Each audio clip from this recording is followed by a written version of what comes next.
Assalamualaikum warahmatullahi wabarakatuh. Selamat siang. Kami dari kelompok 3 epidemiologi gizi akan mempresentasikan hasil diskusi kami yaitu review jurnal obesitas pada anak di Amerika Serikat, umur, periode, dan menggunakan analisis kohort. Ini merupakan tugas dari mata kuliah epidemiologi gizi yang diampu oleh dosen pengampu Ibu Rizky Rosmiati SGZ MSI. Selanjutnya, kami di sini beranggotakan 11 orang. Yang pertama ada Amelia Septiani Simanjuntak selaku presentator. Yang kedua ada Andrea Purba selaku presentator. Yang ketiga ada Dewi Permatasari Naibaho selaku presentator. Yang keempat ada Hafiza Siregar selaku presentator. Yang kelima ada Hervi Fadiyahaya selaku presentator. Yang keenam ada Emilianova Severin Sihombing selaku presentator. Dan ada saya, Indah Udina Nasubiasa Samosir selaku moderator dan presentator. Selanjutnya ada Mariana Rebecca Sirait selaku presentator. Ada Putri Lucia Effendi selaku presentator, ada Aska Nabila selaku presentator, dan ada Anissa Yunita selaku presentator.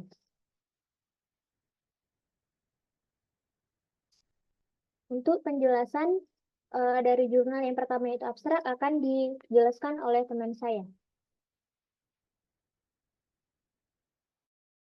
Latar belakang. Tingkat obesitas di kalangan anak-anak Amerika berusia 2-5 tahun telah mencapai titik tertinggi dalam sejarah.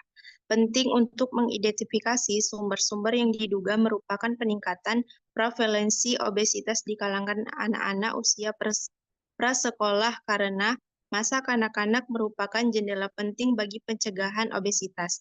Selanjutnya, metode. Menggunakan data survei pemeriksaan kesehatan dan gizi nasional dan analisis metode HAPC akan memeriksa distribusi siklus hidup, yaitu usia, historis, atau periode, dan generasi atau kohort. Dari skor J-index, masa tubuh spesifik usia dan jenis kelamin di antara anak usia 2-5 tahun di Amerika Serikat dari tahun 1999 hingga 2018. Selanjutnya, hasil dari temuan kami saat ini menunjukkan bahwa periode mempengaruhi daripada perbedaan kelompok yang dilahirkan pada waktu tertentu, meliputi efek kohort, yang memperhitungkan hampir semua perubahan yang diamati pada JBMI. Kesimpulannya, kita memerlukan sosioekonomi, budaya, dan sosial yang luas strategi lingkungan untuk melawan lingkungan obesogenik saat ini yang mempengaruhi anak-anak dari segala usia dan generasi agar dapat mencapai kesejahteraan yang besar segmen anak-anak prasekolah dan mencapai peningkatan populasi secara luas. Next. Selanjutnya, introduction.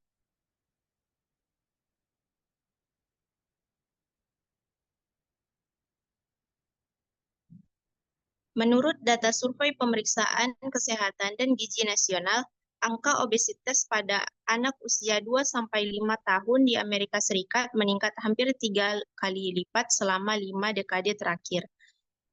Prevalensi obesitasnya secara keseluruhan selama ini, kelompok umur meningkat dari 5% pada tahun 1971 sampai 1974 menjadi 13,9%. Dan pada tahun 2003 sampai 2004 diikuti penurunan menjadi 8,4% pada tahun 2011 sampai 2012 dan kembali meningkat lagi menjadi 13,4% pada 2007 sampai 2018. Selanjutnya, epidemi yang berkepanjangan ini merupakan tantangan kesehatan masyarakat yang besar. Dari obesitas yang berkelanjutan ini dan komplikasi terkait obesitas pada masa remaja dan dewasa, memiliki keterkaitan obesitas pada anak yang memiliki penyakit penyerta, tetapi juga berkelanjutan dan komplikasi ini terkait obesitas pada masa remaja dan dewasa. Selanjutnya, pertambahan berat badan berlebihan yang tidak disengaja melalui interaksi faktor genetik, faktor biologis, perilaku, sosioekonomi, dan lingkungan. Tetapi, akar penyebab perubahan tren tingkat populasi dalam prevalensi obesitas anak sebagian besar masih belum diketahui. Selanjutnya, penting untuk mengidentifikasi sumber-sumber yang diduga merupakan peningkatan jumlah penduduk prevalensi obesitas pada anak, karena anak usia dini merupakan jendela penting untuk pencegahan obesitas dan dengan demikian mengurangi kejadian obesitas di masa depan. Selanjutnya,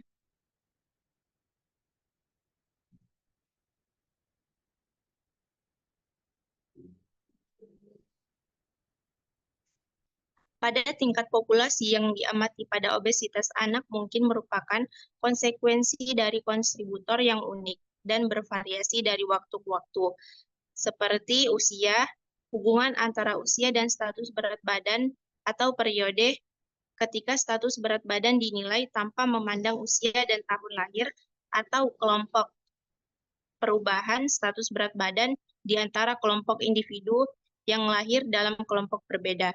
Selanjutnya, efek usia mewujudkan variasi yang disebabkan oleh perubahan fisiologis dan perkembangan terkait usia. Selanjutnya, efek periode mencerminkan sosial yang lebih luas, perubahan budaya, ekonomi, dan lingkungan yang unik. Selanjutnya, efek kohort mewakili paparan individu dan formatif pengalaman selama hidup anak. Next.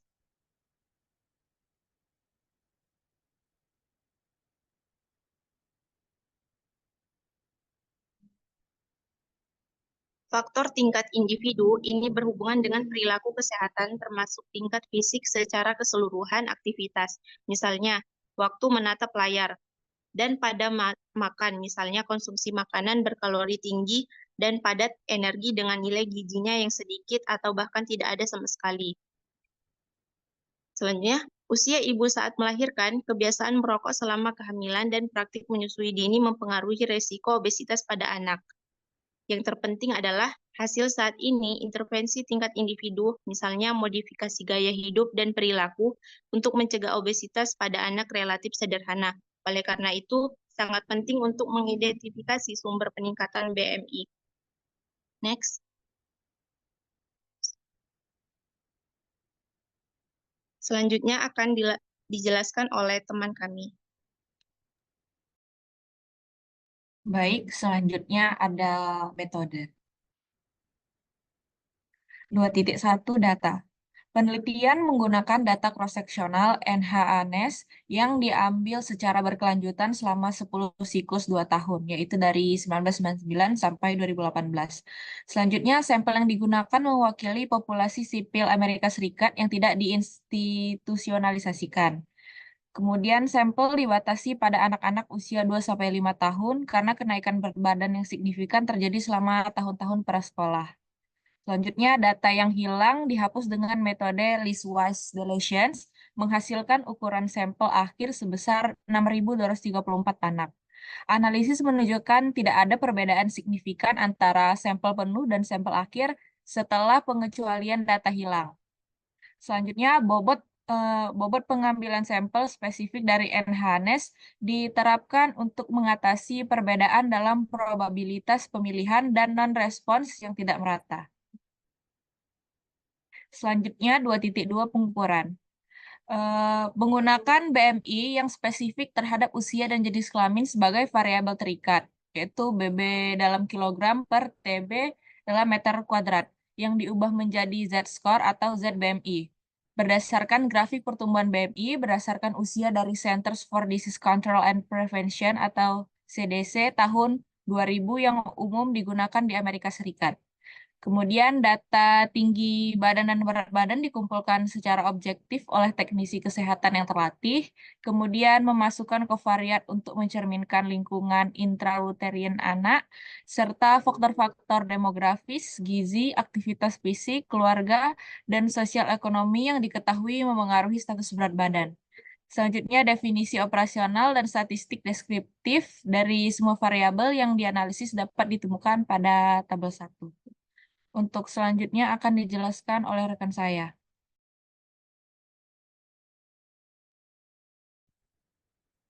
Baik, yang selanjutnya ada 2.3 analisis statistik. Yang pertama ada metode HAPC, yaitu Hierarchical Age Theory Cohort. Yang digunakan dalam penelitian ini adalah teknik pemodelan yang baru dengan menggunakan model efek campuran 2 tingkat. yang mencakup efek acak dan tetap. Pendekatan ini mempertimbangkan kemungkinan bahwa anak-anak yang disurvei pada tahun yang sama atau kelompok kohort yang sama mungkin memiliki Z-score BMI yang mirip karena faktor acak terkait periode dan atau kesalahan kohort, contohnya seperti pengalaman sosial yang serupa. Selanjutnya yang kedua ada variabel level pertama, yaitu model ini mengestimasi efek tetap kuadratik untuk usia serta kovariat individu lainnya dalam setiap kelompok kohort periode, yang mana tujuannya adalah untuk mengukur perubahan dalam Z-score BMI yang disebabkan oleh variasi dalam perubahan fisiologis, lingkungan intrauterin, demografi, pola makan, aktivitas fisik, konteks keluarga, dan status sosial ekonomi. Selanjutnya ada variabel kedua. Nah, di sini kita memperhitungkan efek acak yang terdistribusi secara normal diterapkan untuk periode dan kelompok. Gunanya untuk mengukur variasi tingkat populasi dalam Z-score BMI anak-anak yang dipengaruhi oleh perubahan sosial ekonomi dan atau lingkungan fisik. Selanjutnya,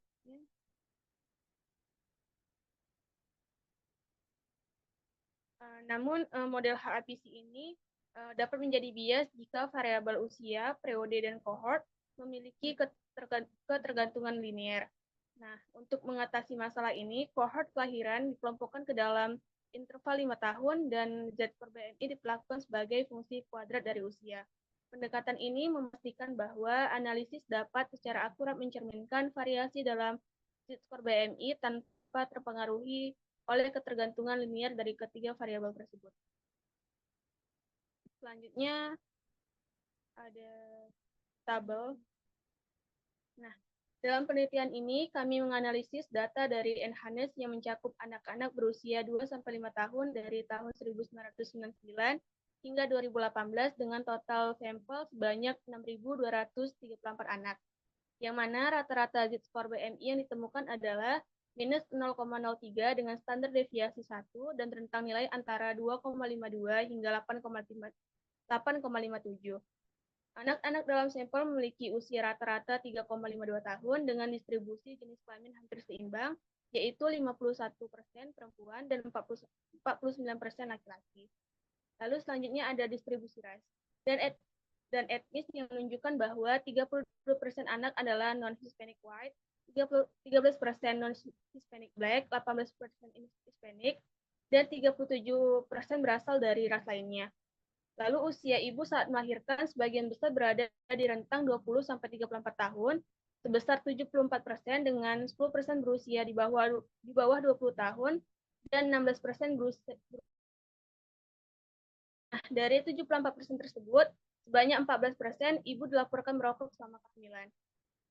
Lalu untuk berat lahir anak sebagian besar berada di atas 5,5 hingga 8,8 pounds, sebesar 82%. Sementara 75% anak dilaporkan pernah disusui. Lalu untuk mengenai asupan gizi, 50% anak memenuhi atau melebihi rekomendasi asupan kalori, 69% memenuhi atau melebihi rekomendasi asupan lemak, dan 60% memenuhi atau melebihi rekomendasi asupan protein. Lalu dalam hal aktivitas fisik, 48% anak aktif 0-1 hari per minggu, 19% aktif 2-3 hari per minggu, dan 33% aktif 4-5 hari per minggu. Lalu untuk pendapatan rumah tangga, median tahun 2018 adalah $74.216 dengan rentang antara 0 hingga 186.580 dolar. Selain itu, 80% rumah tangga dilaporkan memiliki keamanan pangan yang baik. Nah, pada level analisis kedua, kami mempertimbangkan periode survei dengan rata-rata 1,99 yang mencakup rentang dari tahun 1999 hingga 2018, serta kohort kelahiran 5 tahun dengan rata-rata 2,49 yang mencakup rentang dari 1995 hingga 2016. Yang mana statistik deskriptif ini memberikan wawasan mendalam tentang distribusi karakteristik demografi, gizi, aktivitas fisik, serta variabel lingkungan dan sosioekonomi dari populasi sampel kami, sehingga membantu kami memahami variabilitas data yang ada dalam penelitian ini. Lalu untuk selanjutnya akan dijelaskan oleh teman saya.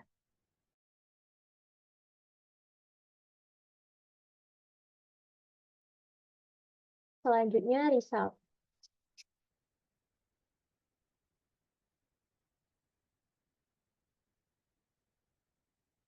Nah, dari tabel 1 di atas dapat dilihat bahwasanya definisi operasional dan statistik deskriptif untuk semua variabel yang termasuk dalam analisis yaitu menunjukkan rata-rata dari Z-score atau BMI atau Body Mass Index atau sering juga disebut dengan indeks massa tubuh dalam sampel adalah minus 0,03 dari kisaran minus 2,52 hingga 8,57 yang secara kasar diartikan menjadi kisaran berat badan normal, yaitu rata-rata BMI 16,43. Selanjutnya, pada tabel 2 terdapat koefisien efek tetap dan acak pada BMI dari model yang bertingkat. Nah, dari model yang satu itu menunjukkan hasil yang signifikan dari efek usia kuadrat mampu mengendalikan periode acak dan efek pada analisis kohort. Lalu, dalam menyesuaikan untuk periode waktu dan variasi dari analisis kohort pada kelahiran, hasil dari standar deviasi BMI menurun sebesar 0,42 dengan setiap kenaikan usia 1 tahun, yaitu minus 0,42 nilai P lebih kecil dari 0,001. Selanjutnya, pada bagian bawah tabel 2, didapatkan hasil residual komponen varians di level 2. Hasilnya yaitu data menunjukkan bahwa BMI bervariasi secara signifikan berdasarkan periode waktu dan analisis kohort pada kelahiran setelah dikuranginya efek usia. Selanjutnya akan dijelaskan oleh rekan saya.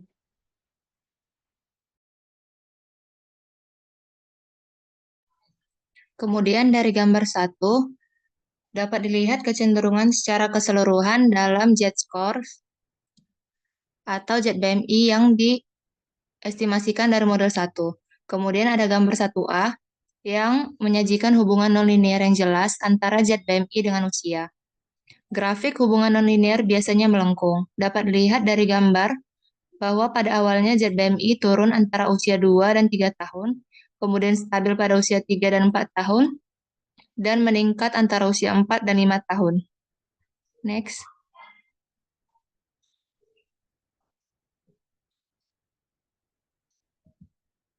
Kemudian ada gambar 1B yang menyajikan perkiraan efek periode dari model 1. ZBMI anak-anak diperkirakan untuk setiap tahun pada usia rata-rata dan dirata-ratakan pada semua kelompok kelahiran. Intercept tambah periode acak tertentu koefisien efek. Dapat dilihat dari gambar bahwa kecenderungan ZBMI tidak berubah selama hampir 2 dekade, diikuti dengan peningkatan tajam pada tahun 2017-2018. Kemudian ada gambar 1C yang menyajikan perkiraan efek kohort dari model 1. Besarnya efek kohort agak kecil, ZBMI turun antara 0,88 dan 0,98 standar deviasi. Namun ada penurunan linear yang signifikan antara kohort pertama dan kedua, diikuti oleh kenaikan tajam dan penurunan kembali di antara dua kohort terakhir. Hasil ini sangat membingungkan karena usia dan pada tingkat yang lebih rendah efek periode, sehingga sulit untuk menarik kesimpulan yang berarti dari model ini. Selanjutnya akan dijelaskan oleh rekan saya.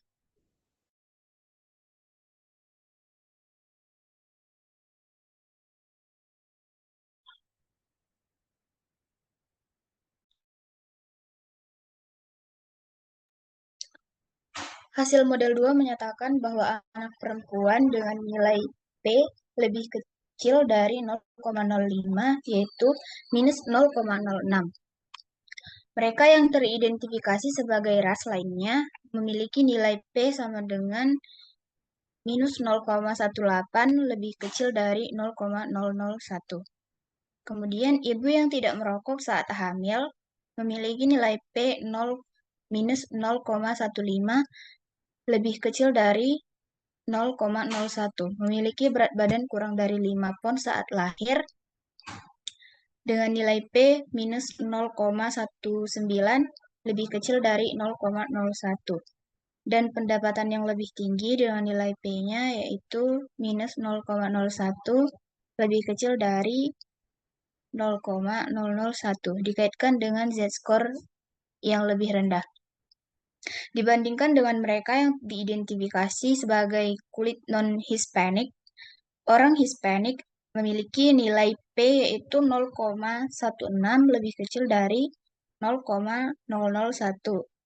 Kemudian yang memiliki berat badan lebih dari atau sama dengan 9 pon saat lahir dengan nilai P 0,27 lebih kecil dari 0,001. Yang tidak diberi ASI memiliki nilai P 0,12 lebih kecil dari 0,001 dan mengkonsumsi protein dalam jumlah lebih tinggi dari yang direkomendasikan, yaitu dengan nilai P 0,009 lebih kecil dari 0,05. Dikaitkan dengan Z-score BMI yang lebih tinggi.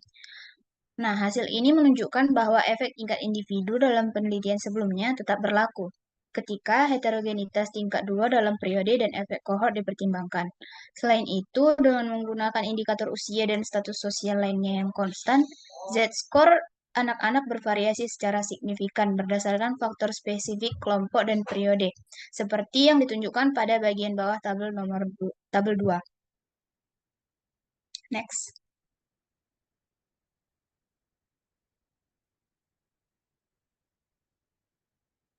Next.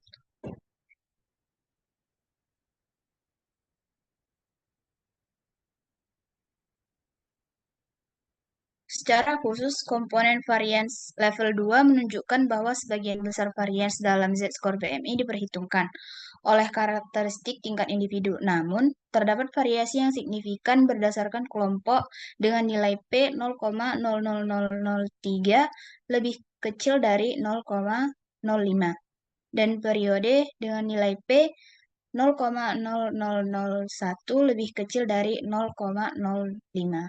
Perkiraan koefisien dampak rata-rata untuk beberapa periode menunjukkan dampak yang sangat signifikan dan negatif terhadap anak-anak yang disurvei pada tahun 2007-2008 dengan nilai P minus 0,29 lebih kecil dari 0,10. Pada tahun 2011-2012, nilai P yang dimiliki yaitu minus 0,31 lebih kecil dari 0,05 dan pada tahun 2015-2016 memiliki nilai P minus 0,15 lebih kecil dari 0,10. Model 2 lebih lanjut menunjukkan bahwa pengaruh usia utama tetap sangat signifikan setelah penyesuaian untuk semua kondisi di atas. Kemudian pada gambar 2 kami menampilkan prediksi lintasan Z-score berdasarkan jenis kelamin yang diperkirakan dari model 2 Z-score anak perempuan dan laki-laki sejajar satu sama lain. Namun, Z-score anak laki-laki secara konsisten lebih tinggi di antara semua kelompok umur atau dari usia 2 hingga 5 tahun. Berikutnya akan dijelaskan oleh rekan saya.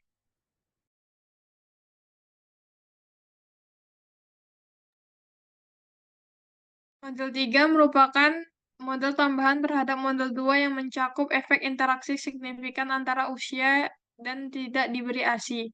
Lalu seiring bertambahnya usia, anak-anak yang tidak diberi ASI dibandingkan dengan anak-anak yang diberi ASI terdapat peningkatan ZBMI tambahan sebesar 0,06 dengan nilai P lebih kecil 0,05 setiap tahunnya.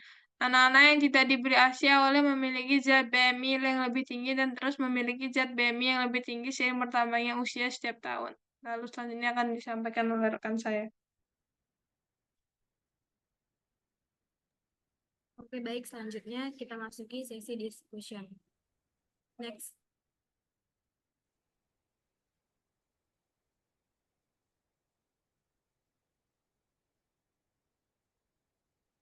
Jadi hasil kami menunjukkan bahwa Z-score indeks massa tubuh atau BMI pada kelompok usia 2-5 tahun ini mencapai angka tertinggi dalam sejarah. Kemudian analisis yang kami gunakan yaitu metode HAVC atau hierarki age period cohort untuk memperluas penelitian yang ada.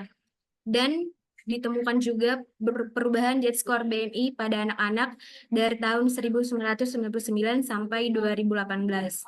Hal ini dipengaruhi oleh efek periode positif dibandingkan usia atau efek kelompok. Artinya, dalam hal ini kita lebih melihat peningkatan karena perubahan Z-score di seluruh kelompok tanpa memandang usia dan generasi. Kemudian efek periode positif ini diimbangi dengan efek kohort nominal negatif, yaitu keanggotaan kelompok kelahiran, yang menyebabkan perubahan Z-score indeks massa tubuh yang lebih bertahap. Pada kelompok kelahiran ini lebih sulit untuk diurai, tapi pada kelompok sebelum kelahiran, misalnya pertambahan berat badan gestasional, atau kondisi awal pasca kelahiran, misalnya durasi menyusui, pada kelompok yang berturut-turut, mungkin sebagian dapat menjelaskan temuan ini. Misalnya, obesitas sebelum kehamilan terus meningkat selama bertahun-tahun untuk semua kelompok umur, dan gestasional yang berlebihan merupakan indikasi obesitas pada keturunannya. Namun, untuk beberapa intervensi gaya hidup berbasis pola makan ataupun olahraga sebelum melahirkan yang menghasilkan gestasional yang lebih rendah juga dikaitkan dengan mengurangi risiko bayi baru lahir berukuran besar untuk usia kehamilan. Next.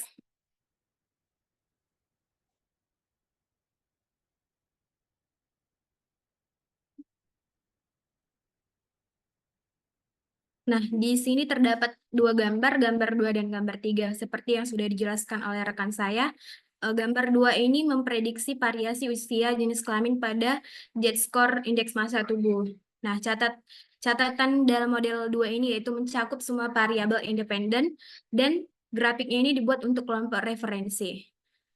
Di sini terdapat dua keterangan. Yang pertama itu garis putus-putus merah, artinya untuk tidak menyusui, dan garis putus-putus biru untuk yang menyusui.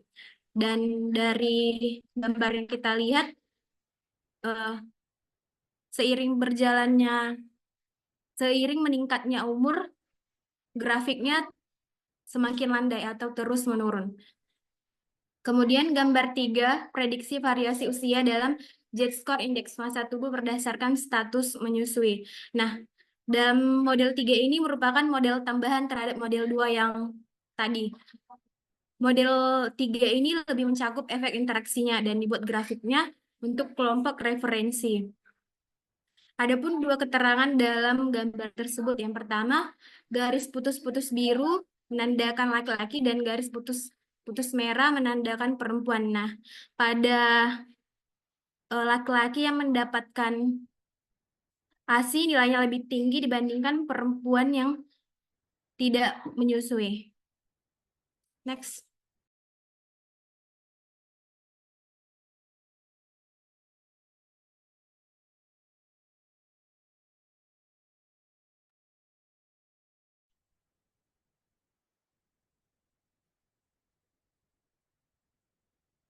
Oke, selanjutnya data yang dipublikasikan menunjukkan bahwa usia ibu saat melahirkan telah meningkat seiring berjalannya waktu di Amerika Serikat.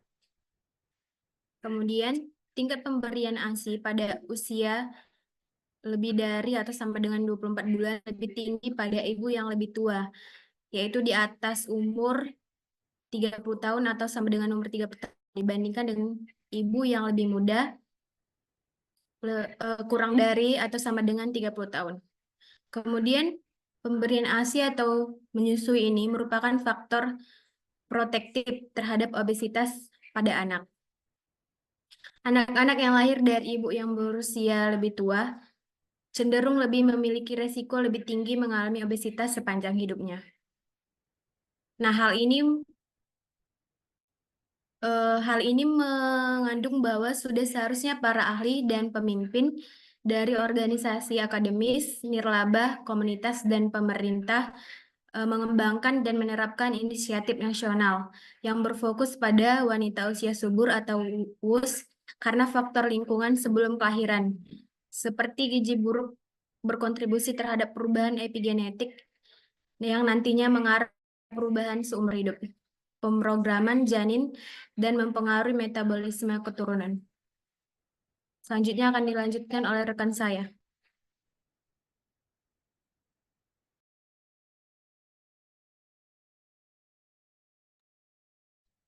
Kemudian, peneliti mengatakan dibutuhkan strategi sosial ekonomi, budaya, dan lingkungan yang luas untuk mengatasi lingkungan absogenik saat ini yang memengaruhi anak-anak prasekolah dari segala usia dan generasi. Peningkatan prevalensi obesitas yang sudah berlangsung lama dialami beberapa kelompok masyarakat yang paling rentan seperti anak-anak usia prasekolah. Tingginya tingkat prevalensi obesitas tersebut disebabkan oleh satu, faktor penentu terdahulu atau genetik, dua, budaya makan di Amerika Serikat yang mempromosikan konsumsi makanan tinggi energi dengan nilai zat gizi rendah. Misalnya makanan ultra olahan, minuman manis, serta makanan yang tidak sehat lainnya. Kemudian yang ketiga, lingkungan tempat tinggal. Misalnya akses terhadap gerai makanan dan fasilitas aktivitas fisik. Dan yang keempat, kemajuan teknologi dan modernisasi ekonomi, misalnya elektronik. Selanjutnya.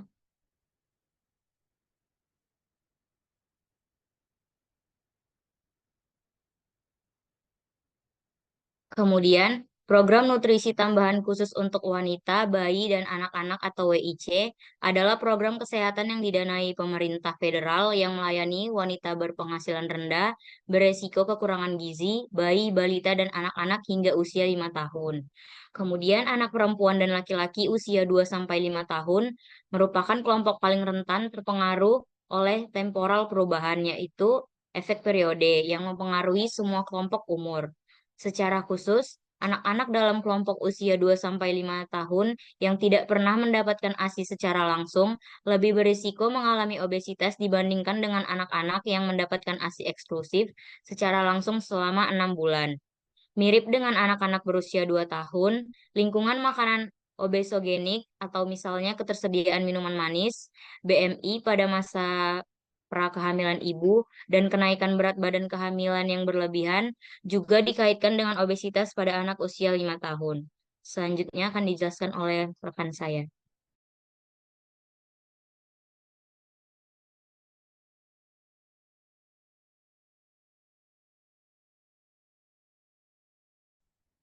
Selanjutnya, dalam suatu populasi, prevalensi obesitas lebih tinggi pada anak laki-laki dibandingkan anak perempuan. Ibu dengan tingkat sosial, sumber daya pendidikan, dan ekonomi lebih cenderung mengikuti praktik pemberian makan pada bayi yang tidak direkomendasikan seperti pemberian susu formula yang dominan. Yang ketiga, ibu yang merokok selama kehamilan itu meningkatkan kemungkinan kenaikan berat badan bayi dengan cepat, pertambahan berat badan, dan kelebihan berat badan atau obesitas pada masa kanak-kanak tidak bergantung pada BMI. Selanjutnya, berhenti merokok dapat mengurangi risiko peningkatan zat BMI bayi yang cepat serta kelebihan berat badan dan obesitas pada masa kanak-kanak. Selanjutnya.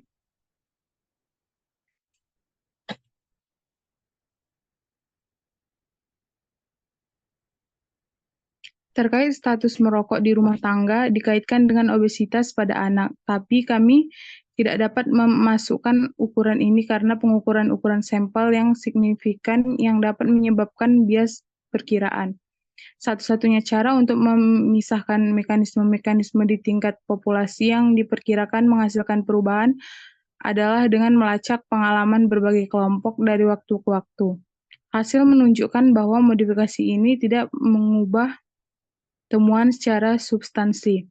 Terakhir, BMI adalah ukuran yang sederhana namun cukup baik untuk mendiagnosis obesitas pada anak, terutama saat obesitas ukuran tinggi dan berat badan dikumpulkan secara objektif. Selanjutnya akan dijelaskan oleh rekan saya.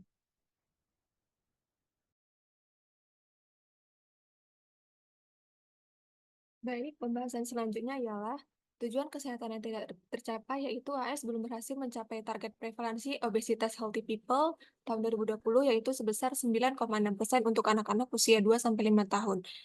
Kemudian keterbatasan pendekatan individual seperti modifikasi gaya hidup yang hanya fokus pada diet atau aktivitas fisik tidak cukup efektif dalam mengurangi BMI atau Z-score pada anak-anak kecil.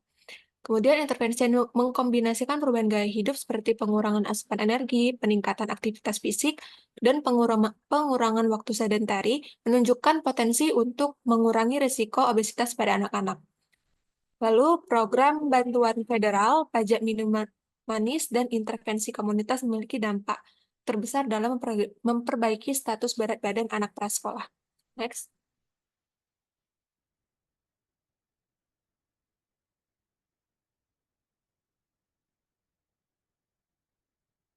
Kemudian diperlukan pedoman nasional untuk membatasi penggunaan media oleh anak prasekolah karena aktivitas seperti menonton televisi dan penggunaan komputer berkaitan dengan peningkatan risiko obesitas.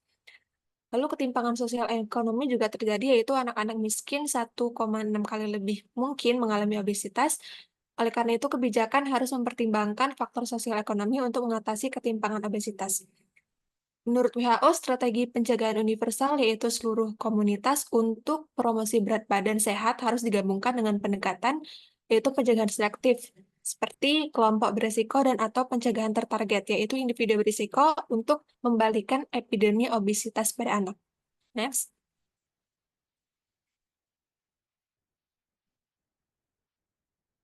Lalu selanjutnya ialah conclusion.